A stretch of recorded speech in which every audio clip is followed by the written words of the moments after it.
So South Africa's foreign policy, it's suddenly everywhere, right? It feels like the world is splitting into these rigid teams. But Pretoria, they're charting a course that has a lot of people asking one really big question.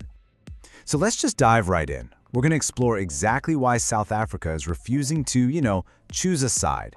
And we'll uncover how this isn't just some political statement. Nope, it's a deeply calculated economic strategy.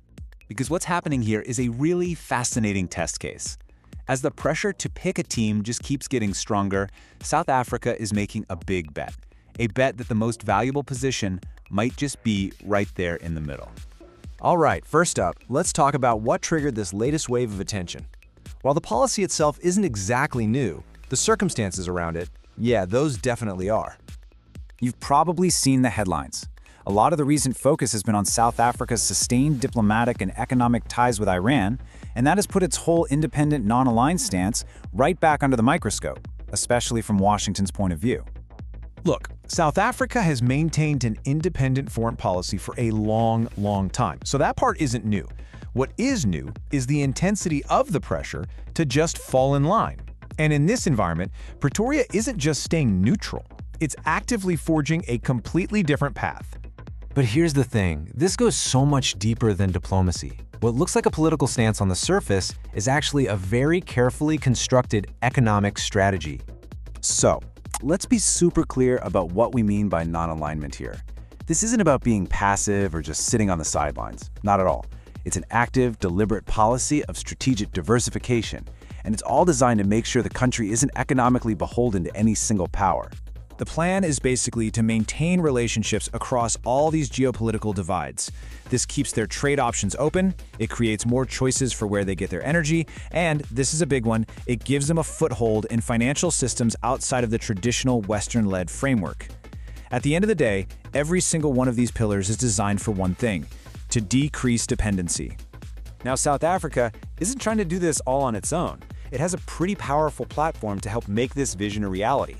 You really can't separate this non-aligned strategy from South Africa's role in the expanding BRICS group.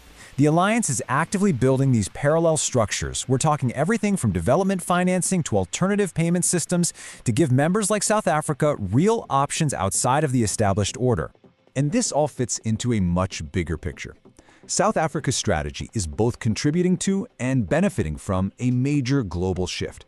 This gradual move towards a multipolar world, where economic power is way more distributed, is what makes this non-aligned path even possible in the first place.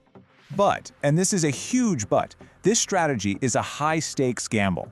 The biggest risk here isn't just diplomatic disapproval, it's something far more tangible. Let's be real. The United States still holds immense power over the machinery of global finance. Through the dominance of the dollar, its influence over international banking, and its ability to enforce sanctions, it has some very powerful levers it can pull. And for South Africa, this is the #1 risk. And that risk can get very real very quickly. If geopolitical tensions were to escalate, that pressure could be applied in ways that directly hit the economy. We're talking about things like making it harder for South African banks to do business internationally, or limiting their access to the financing they need just to trade. So here it is, the central conflict. It's a delicate balancing act. On one side, you have the goal: strategic independence, the freedom to have diverse economic partnerships. On the other, the risk: being cut off from the dominant global financial system. Navigating this tension, well, that's the whole game.